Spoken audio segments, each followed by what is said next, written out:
эргэтэн эдис шилжүүлэн суулгах хуулийн төсөл орж ирж байгаа нь бол цаг үеийн олсон асуудал гэж үзэж байна. Гэхдээ хууль санаачлагч бол ажлын хэсгээс нэг тодруулга байгаа юм л та.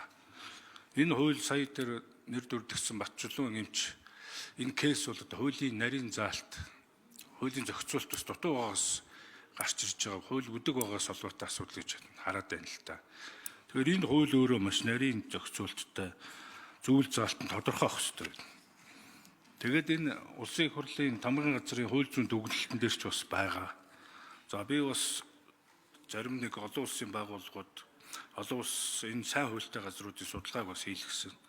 Тэгээ энэ дээр энэ хууль бол одоо хэлцэхэд арай түүхий байна гэж үзэж байна. Тухайлбал асуух гэж байгаа нь нэгдүгээрт нь бол одоо үндсэн ийм 5 шалгуурыг хангасан хууль байх ёстой гэж байна л да. Донорын эрх аюулгүй байдлыг хамгаалсан хууль. За зохистой зөвшөөрлийн шаардлага, худалдааны болон албадлагын эсрэг хатуу хориг, донорын эрүүл мэндийг урт хугацаанд хянах тогтолцоо, за ил тод хяналттай шилжүүлэн суулгах систем. За үүнийг хоёр үнэлгээгээр бас үздэг юм байна л да. Донор болж байгаа хүнээс сэтгэл зүйн үнэлгээ хийж үзэх асуудал. За мөн ёс зүйн комиссар оруулаад энэ одоо худалдаа 8-ны асуудал байна уу? Сэтгэл зүйн үнэлгээ нь болохоор өөрөө одоо сэтгэл санаагаараа бүрэн дүр ихтгэлтэй байна уу гэдэг. Одоо юу гэдэг хамаатан садандаа нэрлэгснээсээ болоод шахууснасаа болоод эрх нөхөх гэж байна үдэр гэдэг. Ийм зүйлүүдийг энэ хууль бүрэн тусгасан уу гэдэг асуудал байна.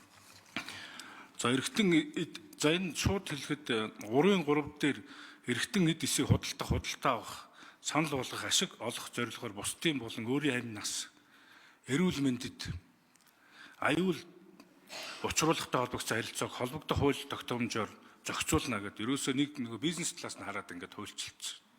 Энийг арай хүмүүнлэг бичлэгээр, хуулийн бичлэгээр хийж болохгүй юу гэдэг. За дараа нь энэ амьд донорын асуудал. Амьд донор сайн сэтгэлээр өөрөө зөвшөөрсний үндсээр амьд донор болж байгаа. Мэдээж гэр бүлийнх нь хүрээнээс хайн дараа нь одоо иргэн хүн, өнлөнгийн хүн бас өгч болно гэдэг ийм дарааллууд байдсан юм байна. Гэхдээ энэ амьд донорыг яаж хамгаалах юм гэдэг.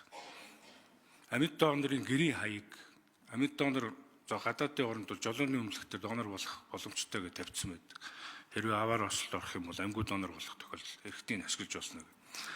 Тэгээ энэ чинь амьд донорын хууль эрх зүйн хамгаалалт байхгүй бол ямар нэгэн хууль зүйн байгууллага, хууль хяналтын байгууллага ерөнхийдөө энэ хүмүүсийн нэр жагсаалт байна гэдэг хэвгүй. Нэмлэг рүүгээ энэ байгууллагаас өгөх юм уу?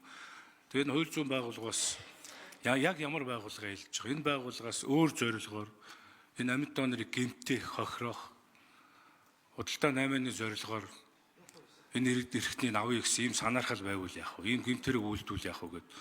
Гэх мэт энэ олон зүйлүүд хамгаалтгүй байна. Зарим зүйл нь тодорхойгүй байна. Тийм учраас түүхий байна гэж үзээд энэ удаад хилцэхээс хойшлуулвал яасан юм бэ гэсэн саналтай байна. Энэ дээр бас тодорхой хариулт өгөөч гэж хууль санаачлагч ажлын хэсэг. Улсын хурлын гишүүн хууль санаачлагч Жигжиг Цэрэнгийн Чимбүрэн. За Ганбаатар гишүүний асуултанд хариулъя. Та бас нарийн бас судалсан байна. Гэхдээ энэ дээр бас тодруулж өгье. Ер нь бол та маш чухал асуудал хүндэж байна. Амьд донорын аюулгүй байдал гэдэг бол өөр хамгийн том чухал асуудал. Дор хаяж л одоо эргэтэн авах шаардлагатай аав нь охиноо дарамтлаад өг гэдэг яах вэ? Гэр бүлийн дарамт хүчирхийл байвал яах вэ? Гэх мэтлэн маш олон зүйлүүдийг бид энэ өнгөрсөн хугацаанд бол одоо олж мэдэж судалж, дээрээс нь одоо олон улсын сайн туршлагууд байгаа. Тэр ч утгаараа бид одоо нөгөө хэлээд байгаа Стамбулын декларацид нэгдэж аль болохоор л амьд донороос эргэтэн шилжүүлдэггүй байх ийм тогтолцоог хийхийг зориод байгаа. Тийм ээ? Энэ бол одоо том зорилго нь шүү. Аль болох одоо амьд донор Монгол улс бол эсэргээр бид одоо амьгүй донор олддгүй учраас амьд донор л одоо аав ээж байгаа хайртай хүн хамгаалах гэж л иргэний эр зөр гаргаж байгаа орчин цагийн одоо бааtruуд. За энэ дотор таны хэлсэн тэр 5 заалтыг бид оруулж өгсөн. Оруулаагүй биш, энэ дотор байгаа. Тухайлх юм бол одоо эрүүл мэндийн яамд мэрэгжлийн эдис эрхтэн шижийн суулгад холбоотой ёс зүйн хороо ажиллаж сэтгэл зүйн тестүүдийг байнга хийж явах хэрэгтэй. Нэгсэндээ зөвшөөрөл өгдөг газар нь энэ. Та амьд донор болно гэдгийг зөвшөөрж байгаа. Хуулиараа бид 21 нас түнээс дээш. За тэгээд амьд донор болох ч бол та сэтгцийн үед ирүүл байх ёстой. Хоёрт та сайн дураа жинхэнэ одоо хайртай хүн аврыг гэж чин сэтгэлээс аварч хамаагүй юу гэдгийг тестэлдэг. Энэ тест хийдэг, шалгадаг. За энэ бүх ажиллагааг явуулах энэ заалт таны сая хэлсэн 5 заалт энэ дотор байгаа. Дээрээс нь одоо нөгөө хүлээлтлийн жагсаалт ил тод байх гэдэг маш чухал зүйл хэллээ шүү. Тэгэхээр энэ дата базыг хийх энэ заалтад хүртэл энд орсон шүү. Ороогүй биш ээ, орж байгаа. За дээрээс нь одоо амьд донор болно гэдэг амьд ахуй цагтаа зөвшөөрөл өгсөн тэр мэдээлэл өөрөө нууцтай байна. Ёстой. Та чухал зүйл хөндлөө. Тэгэхээр бид одоо зүгээр жолооны үнэлгээн дээр ингээ ил биччихнэ гэж байгаа бол бид тийм заалтууд энэ дотор байхгүй. Энийг харин системээрээ хамгаалж явах ёстой. Зөвхөн одоо иргэн өөрөө тэрийг мэддэг.